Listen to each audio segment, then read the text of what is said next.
हाँ, जोरदार तालियों के साथ वो आपका अभिवादन स्वीकार किया और आपको अभिवादन कर रहे हैं। मंच पर हमारे यशस्वी उत्तर प्रदेश के मुख्यमंत्री माननीय योगी आदित्यनाथ जी आ चुके हैं। मित्रों, अब मैं अपनी इस लोकसभा की प्रत्याशी साध्वी निरंजन ज्योत जी और जिला अध्यक्ष जी से आग्रह करूंगा कि उनको गदा भेंट करके उनका स्वागत करें। उनका गदा भेंट करके आदरणीय योगी आदित्यनाथ जी का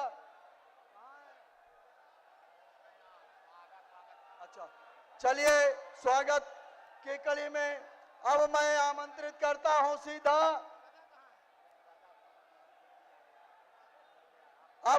सीधे मैं आमंत्रित करता हूं अपने लोकप्रिय सांसद और तीसरी बार भारतीय जनता पार्टी के प्रत्याशी इस विकास की देवी जनपद फतेहपुर की साध्वी निरंजन ज्योत जी आवे और हम सबका मार्गदर्शन करें। दीदी साध्वी निरंजन जी।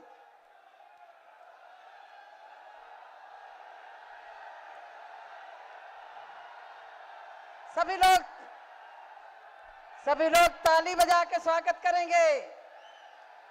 देखो देखो कौन आया, देखो देखो कौन आया, देखो देखो कौन आया, देखो देखो कौन आया। आज के इस बिंदकी विधानसभा सोहनलाल द्विवेदी की पावन धरती पर उत्तर प्रदेश के यशस्वी मुख्यमंत्री, जिन्होंने पूरे देश में ही नहीं पूरे विश्व में उत्तर प्रदेश का गौरव बढ़ाने का काम किया, ऐसे यशस्वी मुख्यमंत्री जी का मैं फतेहपुर की दोबा की धरती पर प्रणाम करती हूं और स्वागत करती हूं। ताली बजा के स्वागत करेंगे सब लोग। बोले जय श्री राम, जय जय श्री राम, जय जय श्री राम। आज के इस कार्यक्रम में हमारे आप सबके ऊर्जा प्रदान करने वाले उत्तर प्रदेश के यशस्वी मुख्यमंत्री जी का हार्दिक अभिनंदन वंदन है। उत्तर प्रदेश सरकार में मंत्री, यहीं से लोकसभा के सांसद रहे आदरणीय राकेश सचान जी का भी मैं स्वागत करती हूं। उत्तर प्रदेश में पशुपालन मंत्री, लोधी समाज के गौरव आदरणीय धर्मपाल जी का भी स्वागत करती हूं। मैं स्वागत करती हूं अकबरपुर लोकसभा के प्रत्याशी मेरे साथी भाई भोले सिंह जी का, मंच पर उपस्थित मेरे विधायक आदरणीय कृष्णा पासवान जी, आदरणीय राजेंद्र पटेल जी, आदरणीय जय कुमार जैकी जी, आदरणीय विकास गुप्ता जी, पूर्व विधायक आदरणीय करण सिंह पटेल जी, आदरणीय विक्रम सिंह जी, आदरणीय रंद्र प्रताप धुन्नी सिंह जी, आदरणीय आनंद लोधी जी, आदरणीय अयोध्या पाल जी, जो इसी बिंदकी विधानसभा के बहुत बड़ा काम किया स्पोर्ट कॉलेज का, और हमारे भारतीय जनता पार्टी में शामिल हुए आदरणीय आदित्य पांडे जी का भी मैं बहुत बहुत स्वागत अभिनंदन करती हूं। मंच पर उपस्थित हमारी रंजना उपाध्याय जी, राजेंद्र सिंह चौहान जी, मैं सभी का सिया राम में सब जग जानी करहूं प्रणाम जोर जुग पानी। मैं सभी का हाथ जोड़ के प्रार्थना करती हूँ, अभिनंदन करती हूँ। और सामने बैठा हुआ ये जन सैलाब, इस जन सैलाब को भी मैं शीश झुका करके नमन करती हूँ। बंधुओं, मैं जानती हूँ कि आप अपने चाहते, आप अपने लोकप्रिय मुख्यमंत्री जी को सुनने आए हैं, जो राम को लाए हैं, जो राम को लाए हैं, जो राम को लाए हैं। एक बात निवेदन करके वाणी पर विराम देती हूँ। एक तरफ हमारे मुख्यमंत्री हैं, देश के यशस्वी प्रधानमंत्री हैं, जिन्होंने रामलला के और दिव्य मंदिर बना करके प्रवेश कराया, और एक तरफ वो लोग हैं जो कार सेवकों के ऊपर गोलियां बरसाने वाले लोग हैं। माननीय मुख्यमंत्री जी, आपके गुरुजी के साथ हम उसके साक्षी थे। माननीय मुख्यमंत्री जी की तीन पीढ़ियां राम जन्मभूमि आंदोलन में खपी है। मैं आपका अभिनंदन करती हूं कि आपके कार्यकाल में पूरे विश्व में उत्तर प्रदेश का गौरव बढ़ा है। माननीय मुख्यमंत्री जी, मैं आपका आभार व्यक्त करती हूं कि आपने फतेहपुर के लिए मेडिकल कॉलेज जैसी सौगात दी, आपने फतेहपुर के लिए केंद्रीय विद्यालय जैसी सौगात दी, आपने फतेहपुर की सबसे कठिन समस्या जिसको बीपी सिंह जी ने शिलान्यास किया था, आपने फतेहपुर को सिविल लाइन देने का काम किया। आपने इस फतेहपुर को पिछली पंक्ति से उठा करके आपने अग्रणी पंक्ति में लाने का प्रयास किया है। इसलिए मैं आपका जनता की तरफ से अभिनंदन करती हूं, वंदन करती हूं। लेकिन मैं आपसे एक बात निवेदन करना चाहती हूं, इस जन समूह से निवेदन करना चाहती हूं। बहुत सारे लोग अभी अफवाह फैलाएंगे, बहुत सारे वोट कटवाएंगे, उनसे आपको सावधान रहना पड़ेगा। गम उनका नहीं कि मझधार में डूब गए, गम उनका है जो किश्ती में बैठे डूब गए, ये ध्यान रखिएगा। आप सबसे इतना ही निवेदन करती हुई, कल देश के यशस्वी प्रधानमंत्री जी हम सबके गौरव विश्व पटल पर मां भारती का मान सम्मान बढ़ाने वाले, गरीबों के मसीहा, दबे कुचलों के मसीहा, किसानों के मसीहा देश के यशस्वी प्रधानमंत्री जी कल 9 बजे आपके फतेहपुर में हेलीपैड के स्थान पे आ रहे हैं। आप सभी का मैं निमंत्रण देती हूं, उस कार्यक्रम में जरूर आइएगा। देश के यशस्वी प्रधानमंत्री जी का आशीर्वाद लीजिएगा। मेरी तरफ से आप सबको निमंत्रण देती हूं। मैं इतना ही कह के वाणी पर विराम देती हूं। पुनः मैं ठाकुर दरिया सिंह, जोधा सिंह अटैया, गणेश शंकर विद्यार्थी, सोहनलाल द्विवेदी, भृगु ऋषि जैसे महापुरुषों की तपोभूमि में आए हुए उत्तर प्रदेश के मुख्यमंत्री जी का हृदय से स्वागत, अभिनंदन, वंदन करती हूँ। बहुत बहुत धन्यवाद। एक बार मेरे साथ मुट्ठी बांध के जय घोष करेंगे, भारत माता की। पंजा मत दिखाइए, पंजा 4 तारीख के बाद दिखाई नहीं पड़ेगा, हाथी दिखाई नहीं पड़ेगा, साइकिल पंचर हो गई। क्यों? मैं इसीलिए कह रही हूँ, आज हमारी पार्टी में उत्तर प्रदेश में मंत्री आदरणीय राकेश सचान जी हैं। सपा के पास कुछ बचा नहीं है। हमारे मदन गोपाल वर्मा के बेटा दीपक कुमार भारतीय जनता पार्टी में हैं। हमारे दल में आज आदित्य पांडे जी भी हैं। अब विपक्ष में कुछ बचा नहीं है, लेकिन कुछ लोगों से सावधान रहने की जरूरत है।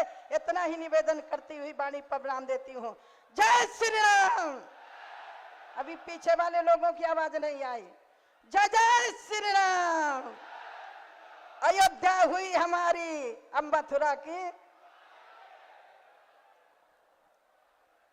अब जिनका हमें इंतजार था, आज वह पल, वह क्षण के साथ इस जोनिहा की पावन धरती और यह अपनी मेरी जन्मभूमि जोनिहा, इस जन्मभूमि पर मैं आदरणीय मुख्यमंत्री जी का जोरदार तालियों के साथ स्वागत, जोरदार तालियों के साथ अब सीधा आमंत्रित करता हूं कि आवे और हम सबका मार्गदर्शन करें।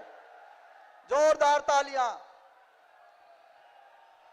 भारत माता की, भारत माता की, भारत माता की। वंदे वंदे वंदे। मंच पर उपस्थित भारतीय जनता पार्टी के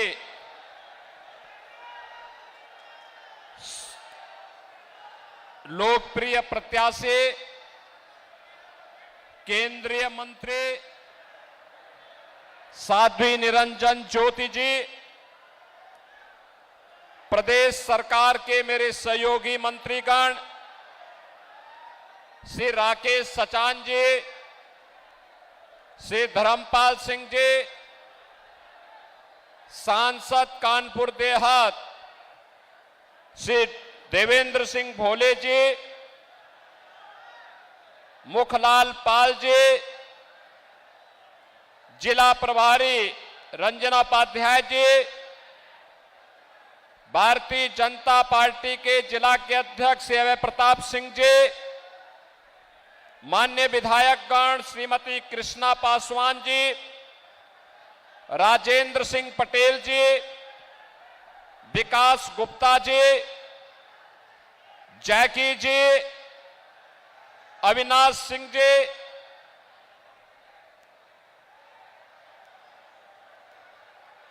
पूर्व विधायक और पूर्व मंत्री श्री रणवेंद्र सिंह ढुन्नी सिंह जी, पूर्व विधायक विक्रम सिंह जी, पूर्व विधायक आनंद लोधी जी, पूर्व विधायक करण सिंह पटेल जी, आदित्य पांडे जी, दीपक कुमार वर्मा जी, भारतीय जनता पार्टी और एनडीए के हमारे सभी सहयोगी दलों के पदाधिकारीगण, भारी संख्या में आज यहां पर उपस्थित फतेहपुर लोकसभा क्षेत्र से जुड़े हुए मेरे सभी उपस्थित बहनों और भाइयों, ऋषि मुनियों, देश की स्वाधीनता संग्राम सेनानियों, मां गंगा और यमुना के बीच में बसे हुए इस पावन धरा को, जिसे राष्ट्र कवि सोहनलाल द्विवेदी ने अपनी साहित्य सृजन के माध्यम से एक नई पहचान दी, इस पावन धरा को कोटि कोटि नमन करते हुए आप सबके उत्साह के लिए मैं आपका हृदय से अभिनंदन करता हूं, स्वागत करता हूं। बहनों और भाइयों, लोकसभा चुनाव के अब तक 4 चरण पूरे हो चुके हैं, 3 चरण बाकी हैं, लेकिन परिणाम के बारे में हर व्यक्ति निश्चिंत है, क्योंकि पूरे देश के अंदर कहीं भी आप जाएंगे, जनता जनार्दन के मुख से एक ही बात उड़ती है, वह उड़ती है कि जीतेंगे तो मोदी ही, जीतेंगे तो और आएंगे तो मोदी ही। और जब लोग पूछते हैं कि भाई क्यों मोदी ही क्यों आएंगे, तो जनता जनार्दन कह उठती है, जो राम को लाए हैं हम उनको लाएंगे।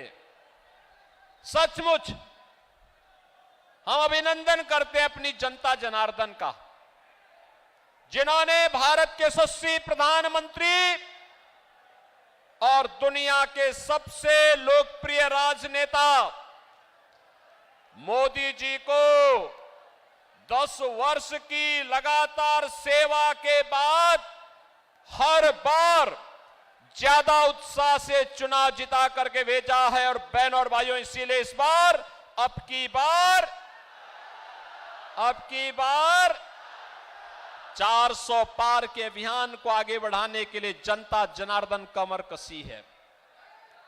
बहनों और भाइयों, कोई संदेह नहीं, पूरे देश के अंदर लोग बोल रहे हैं कि मोदी जी ने देश की कायाकल्प की है, देश का सम्मान बढ़ाया है, देश की सीमाओं की सुरक्षा पुख्ता की है, आतंकवाद और नक्सलवाद पर नकेल कसी है। और यही नहीं, विकास के नए नए कार्य किए हैं, highway, railway, 1 district 1 medical college, AIIMS, IIM, IIT, IIIT, NIT और वर्ल्ड क्लास यूनिवर्सिटी के साथ साथ आज मोदी जी के नेतृत्व में हर घर नल की योजना भी जगह जगह लागू हो रही है। हर घर में नल होगा, नल में जल होगा और जल भी आरओ का होगा।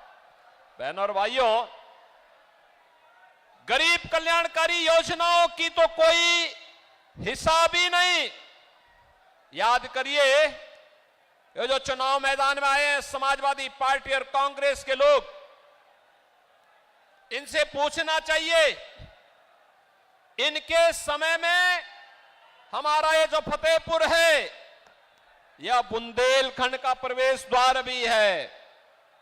इनसे पूछा जाना चाहिए कि यह क्षेत्र माफियाओं के शिकंजे में क्यों था। यहां खनन माफिया था, यहां खाद्यान्न माफिया था, यहां पे भू माफिया हावी होते थे, यहां पे अराजकता चरम पर थी, बेटी और व्यापारी की सुरक्षा खतरे में पड़ी थी, गरीब भूख से मरता था, किसान आत्महत्या करता था, नौजवान पलायन करता था और व्यापारी से रंगदारी वसूली होती थी। समाजवादी पार्टी की सबसे बड़ी विशेषता क्या कि समाजवादी पार्टी ने नौजवानों के हाथों में तमंचे पकड़वा दिए। बहनों और भाइयों, ये तो भाजपा की सरकार है। भारतीय जनता पार्टी ने नौजवानों के हाथों में टैबलेट पकड़वाया है। स्मार्ट यूथ आज उत्तर प्रदेश और देश के विकास में अपना योगदान दे रहा है। बहनों और भाइयों, एक कांग्रेस के समय, समाजवादी पार्टी के समय जो राशन माफिया हावी थे, आज उनकी छुट्टी। आज 80 करोड़ लोगों को देश के अंदर फ्री में राशन की सुविधा का लाभ प्राप्त हो रहा है। 60 करोड़ लोग आयुष्मान भारत में 5 लाख रुपए की स्वास्थ्य बीमा प्राप्त कर रहे हैं। बहनों और भाइयों, 50 करोड़ लोगों के जनधन अकाउंट खुल गए। 12 करोड़ किसान आज किसान सम्मान निधि का लाभ प्राप्त कर रहा है। 10 करोड़ गरीबों के घर में उज्ज्वला योजना का रसोई गैस का सिलेंडर पहुंच गया है और हमने तो दीपावली और होली के अवसर पर उसको एक एक भरा हुआ सिलेंडर भी उपलब्ध करवा रहे हैं। बहनों और भाइयों, यही नहीं, 4 करोड़ गरीबों के मकान मिल गए हैं। और आज हम जब यहां पर आए हैं, मैं फिर कह रहा हूं, मोदी जी की ओर से जितने बच्चे हैं, जिन परिवारों के पास मकान नहीं है, कॉलोनी नहीं है, उनको आश्वस्त कर दीजिए अगले 5 वर्ष के अंदर उनका भी पक्का घर होगा। 70 वर्ष से ऊपर के हर बुजुर्ग को बोल दीजिए उसके पास उसका आयुष्मान का कार्ड होगा और 5 लाख रुपए की सुविधा स्वास्थ्य का, वो कहीं भी जाकर के अपना उपचार करा सकता है, सरकार उसका पैसा देगी। बहनों और भाइयों, ये भाजपा की सरकार है। मोदी जी हमारे नेता हैं, बोलते कम है, करके दिखाते हैं। ये जितना भी दिया है, क्या किसी का चेहरा देख करके दिया? किसी की जाति, किसी का मत, किसी का मजहब, किसी की क्षेत्र या भाषा देख करके दिया है? मोदी जी ने तो कहा सबका साथ, सबका विकास। एक तरफ मोदी जी के नेतृत्व में सबका साथ और सबके विकास के साथ आत्मनिर्भर और विकसित भारत की परिकल्पना को साकार करने के लिए भारतीय जनता पार्टी है, जो विकास भी कराती है, गरीब कल्याण भी कराती है, आतंकवाद और नक्सलवाद पर नकेल भी कसती है, सुरक्षा को, देश की सुरक्षा को पुख्ता भी करती है। आतंकवाद के हाल तो ये थे, कांग्रेस के समय विस्फोट होते थे, निर्दोष लोग मरते थे, और जब हम संसद में इस मुद्दे को उठाते थे तो कांग्रेस के नेता क्या कहते थे? तत्कालीन प्रधानमंत्री कहते थे आतंकवादी सीमा पार के हैं। और आज बहनों और भाइयों, कितना परिवर्तन हुआ है? आज परिवर्तन कितना हुआ है कि आज आतंकी घटना नहीं घटित होती, लेकिन अगर कहीं भी पटाखा भी जोर से फट जाए तो सबसे पहले पाकिस्तान सफाई देता है, कहता मेरा हाथ नहीं है। देश की धमक कैसे होनी चाहिए, ये नेतृत्व पे निर्भर करता है, वह मोदी जी ने करके दिखाया है। और बहनों और भाइयों, लोग तो सुधर ही रहा है, पर लोग को सुधारने की भी गारंटी मोदी जी ने दे दी है, रामलला को अयोध्या में विराजमान करके कर दिए ना। आप मुझे बताओ, जिसने भी कमल चुनाव चिन्ह पर वोट दिया 14 में और 19 में, 17 में और 22 में, वो कह सकता है कि साहब राम मंदिर का निर्माण तो हमने कराया है, वो कह सकता है। और ठीक है, मोदी जी का नेतृत्व है, मोदी जी हमारे नेता हैं, मोदी जी देश के प्रधानमंत्री हैं, लेकिन मोदी जी को ताकत या योगी जी को ताकत आपके एक वोट ने दी है। जो हमारे विधायक और सांसद चुन के जाते हैं ना, यही हमारी ताकत है। और आपकी इस ताकत के बल पे अयोध्या में 500 वर्षों के बाद रामलला विराजमान हो गए। और रामलला विराजमान होने के बाद रामलला ने अपना जन्म उत्सव भी और अपना होली का उत्सव भी अयोध्या में ही मनाया। अब आप अपनी वर्तमान और भावी पीढ़ी को बोल सकते हैं, कह सकते हैं राम मंदिर का निर्माण हमने कराया है। बोलिए, दावे के साथ कहिए। और यही नहीं, जब परलोक जाने का नौबत आएगी तो परलोक में भी पूर्वजों को बताएंगे। क्या बताएंगे? कहिए, आपके संकल्प की पूर्ति हमने की है, अयोध्या में रामलला को विराजमान कर दिया है। प्रभु की भी कृपा होगी और पूर्वजों का आशीर्वाद भी प्राप्त होगा। बहनों और भाइयों, भारत की सफलता पर, भाजपा की सफलता पर कांग्रेस और इंडी गठबंधन को अच्छा नहीं लग रहा है। वे सब बौखलाए हुए हैं, गुमराह करने वाले वक्तव्य दे रहे हैं, अनर्गल प्रलाप कर रहे हैं। और अब तो हालत ये हो गई है, आप सोचो, मैं फतेहपुर में आया हूं, ये मेरी चौथी सभा है आज की, और समाजवादी पार्टी को सभा करने के लिए कहीं जगह नहीं मिल पा रही है। जनता जनार्दन नहीं आ रही है। जनता जनार्दन करी, भैया आप लोग घर में ठीक हैं, आप बाहर निकलेंगे तो सुरक्षा को खतरा हो जाएगा। जनता जनार्दन की, जनता जनार्दन ही नहीं मिल रही है, और इसीलिए अब वे केवल प्रेस वार्ता तक सीमित हो गए हैं। कल मैं कांग्रेस और समाजवादी पार्टी के अध्यक्षों की प्रेस वार्ता देख रहा था। प्रेस वार्ता में कुछ भी नया नहीं, केवल वही रटी रटाई बात, गरीबी हटा देंगे।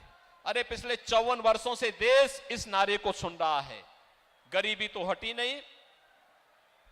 भारत को धमकी देते हो कि पाकिस्तान के पास एटम बम है, भारत को धमकी देते हो कि पाकिस्तान के एटम बम है, पाकिस्तान के खिलाफ मत बोलो।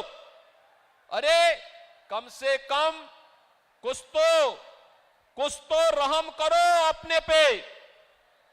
ये नया भारत है, छेड़ता नहीं है, लेकिन कोई छेड़ेगा तो छोड़ता भी नहीं है। और आज भी मैं एक प्रेस वार्ता सुन रहा था समाजवादी पार्टी के अध्यक्ष की और आम आदमी पार्टी के अध्यक्ष की। आम आदमी पार्टी के अध्यक्ष अरविंद केजरीवाल जी इस समय अभी जेल से छूटे हैं, तो जेल का साइड इफेक्ट उनको हो रहा है। साइड इफेक्ट इस रूप में, उनको यह लगता है सत्ता ही उनके लिए सब कुछ हो गई है। उनको यह लगता है कि सत्ता अब उनकी गई तब गई, अब अपनी सत्ता के साथ मुझे जोड़ते हैं। अरे भाई अरविंद जी, मैं तो एक योगी हूं, मेरे लिए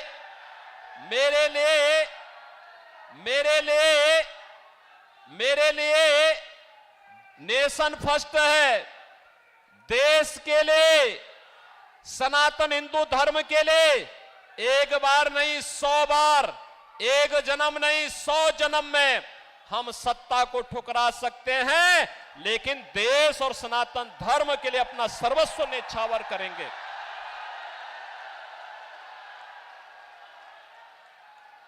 हम लोगों का जो कुछ भी है वह तो जनता जनार्दन के लिए है। हमारा कोई अगला आगे पीछे नहीं है। जो कुछ है जनता जनार्दन के लिए है। जैसे पहले थे वैसे ही आगे भी रहने वाले हैं। मुख्यमंत्री हैं, अपने नेता के मिशन को जमीनी धरातल पर उतार करके गांव, गरीब, किसान, नौजवान, महिलाएं और बिना भेदभाव के योजनाओं को जनता जनार्दन के लिए समर्पित करने का काम भी कर रहे हैं और साथ साथ बेटी और व्यापारी की सुरक्षा की पुख्ता व्यवस्था भी कर रहे हैं।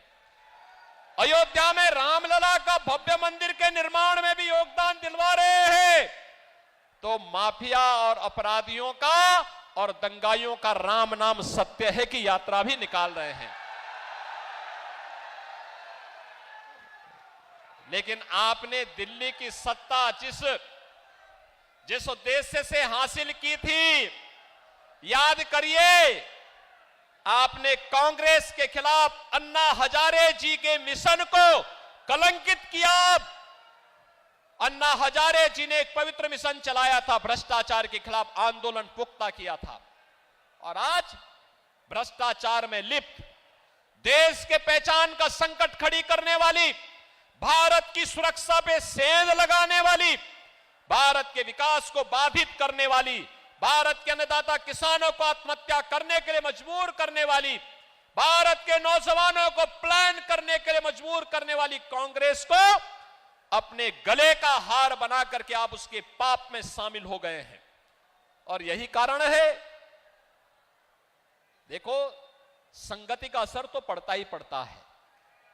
कांग्रेस के भ्रष्टाचार में लिप्त हो गए तो स्वयं भी लिप्त होते होते जेल की शिक्षों के अंदर चले गए और जेल के साइड इफेक्ट को मुझ पे थोपने का प्रयास कर रहे हैं।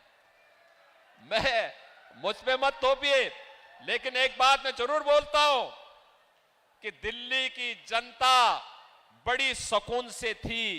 आप फिर बाहर आ गए हैं। आपकी खांसी से दिल्ली की जनता भी खांसते हुए दिखाई दे रही है, हाँफते हुए दिखाई दे रही है। क्या कर दिया है आपने दिल्ली को? अरे आपको स्कूल का मॉडल देखना है तो मोदी मॉडल देखो। अटल आवासीय विद्यालय मोदी जी के मार्गदर्शन में जो यूपी के अंदर बने हुए हैं। ऑपरेशन कायाकल्प के अंतर्गत 1,36,000 विद्यालयों का जो ऑपरेशन कायाकल्प हुआ है, आकर के कभी यूपी में टहल तो लो, देख तो लो। वैसे विधानसभा चुनाव में अपने भाग्य को आजमा चुके हो। उत्तर प्रदेश की जनता जनार्दन ने मोदी जी का समर्थन किया है, आपके प्रत्याशियों की जमानत जब्त करवाई है और आपको कहा है कोई आपके लिए ठिकाना यूपी के अंदर नहीं हो सकता है। और इसीलिए मैं आपसे फिर कहूंगा, आपको अन्ना हजारे के मिशन को आगे बढ़ाना चाहिए था। दिल्ली की जनता को स्वच्छ माहौल देना चाहिए था। अगर तुलना दूर मत करिए, आपने 15 वर्ष में दिल्ली को कितना नारकीय स्थिति में पहुंचा दिया है। आज दिल्ली की तुलना आप नोएडा, गाजियाबाद से ही कर लीजिए, उत्तर प्रदेश की बात तो छोड़ दीजिए, बहुत स्पष्ट नजर आएगी फर्क क्या है। और इसीलिए मैं आपसे कहूंगा, ये जेल के साइड इफेक्ट का आपको आनंद से शांत भाव के साथ उपचार कराना चाहिए। और मैं तो आपको फिर यही कहूंगा, देश की आवाज यही है, जीतेंगे तो मोदी, जीतेंगे तो और आएंगे तो, क्योंकि जो राम को लाए हैं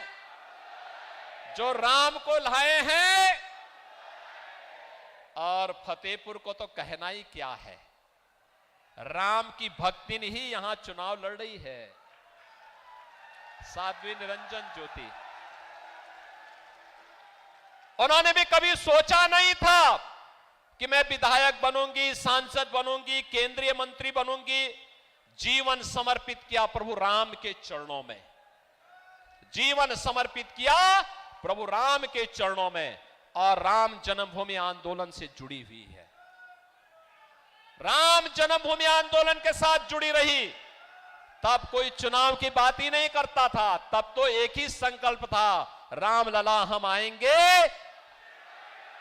तब तो एक ही संकल्प था, कभी उन्होंने सोचा नहीं, कभी नहीं, कभी नहीं, एक बार सपने में भी नहीं सोचा था। संकल्प एक ही था कि मेरे प्रभु राम अयोध्या में फिर से विराजेंगे, इसके लिए चाहे हमें कोई भी कुर्बानी क्यों न देनी पड़े, हम लोग देंगे। और साध्वी निरंजन ज्योति उस परंपरा को आगे बढ़ाने वाली ज्योति है।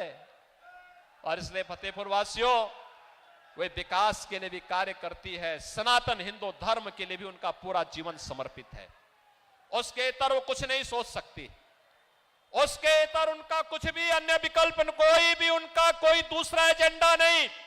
इस सपा का जो एजेंडा है, कांग्रेस का जो एजेंडा है, आम आदमी पार्टी और आरजेडी का जो एजेंडा है, ये भाजपा का विधायक और सांसद नहीं अपनाता है। उनके लिए तो राम लला सब कुछ है, सनातन संस्कृति सब कुछ है, और भारत माता की सुरक्षा और भारत माता का सम्मान सब कुछ है। और ये जनता जनार्दन ही ईश्वर का रूप है। लोकतंत्र को बचाने के लिए इसकी सेवा ही अपने जीवन का उद्देश्य मानता है। और इसीलिए मैं आज आया हूं आपके पास, इसीलिए बहनों भाइयों मैं आपके पास आया हूं। इस भीषण गर्मी में, इस भीषण गर्मी में, इतनी भारी तादाद में आपने हमें आश्वस्त कर दिया है कि यहां से जीतेंगी तो साध्वी ज्योति निरंजन ज्योति जी ही जीतेंगी। जीतेंगी ना? जीतेंगी ना? लेकिन जीत सामान्य नहीं है। इस बार की जीत ऐतिहासिक होनी है। ऐतिहासिक, ऐतिहासिक कैसे? देखो, जब संकल्प की पूर्ति होती है तो उसका रिटर्न भी ऐतिहासिक होना चाहिए।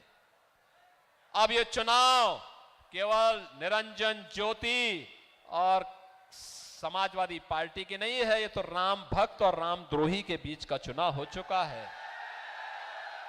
जो भी राम भक्त है, जो भी राम भक्त है, वह भी इस बात को देखें कि आपका, आपके पूर्वजों का, आपकी पीढ़ियों का जो संकल्प है, वह संकल्प इन सब ने पूरा किया है और मोदी जी के नेतृत्व में पूरा किया है।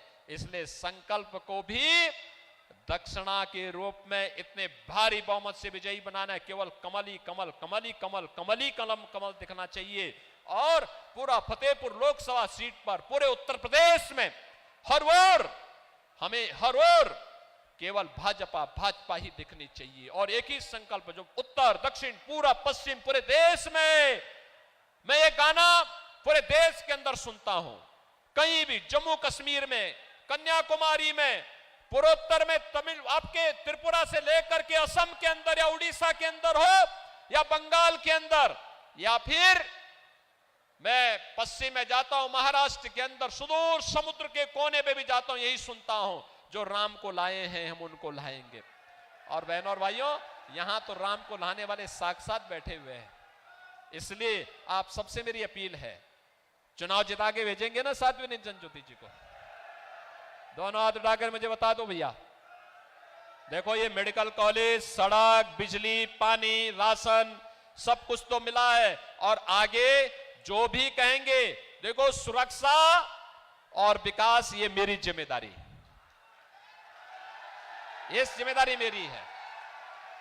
और बिना संकोच के करते हैं कार्य, बिना लांग लपेट के कार्य करते हैं, बिना किसी रुके डिगे थके डरे, बिना किसी उसके काम करते हैं। जो जनता की सुरक्षा के लिए खतरा है, हम उसको कहते हैं यार तुम्हारा धरती पे रहना बेकार है, जाओ कहीं और की यात्रा करके आ जाओ। वो स्वीकार्य नहीं। केवल और केवल जनता जनार्दन के, सब कुछ राष्ट्र के नाम, सब कुछ जनता जनार्दन के नाम, सब कुछ प्रदेश के विकास के नाम।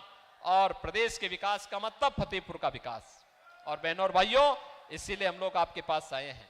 इस अभियान को आगे बढ़ाना है और इसके लिए भारी बहुमत से विजयी बनाना है। बनाएंगे, बनाएंगे। जहां तक आवाज जा रही है, दोनों हाथ उठाकर मुझे एक बार आश्वस्त करो। लेकिन इसके लिए आपको दो काम करना होगा। एक, घर घर जाकर के साध्वी जी के लिए उनका प्रतिनिधि बन करके, मेरा प्रतिनिधि बन करके, मोदी जी का प्रतिनिधि बन करके घर घर जाकर के लोगों को जय श्री राम बोलना पड़ेगा और कहना पड़ेगा कि पहले मतदान फिर कोई और अन्य काम। बोलेंगे, बोलेंगे, बोलेंगे तो फिर मेरे साथ बोलेंगे, भारत माता की, भारत माता की, भारत माता की जय श्री राम, जय जय श्री राम।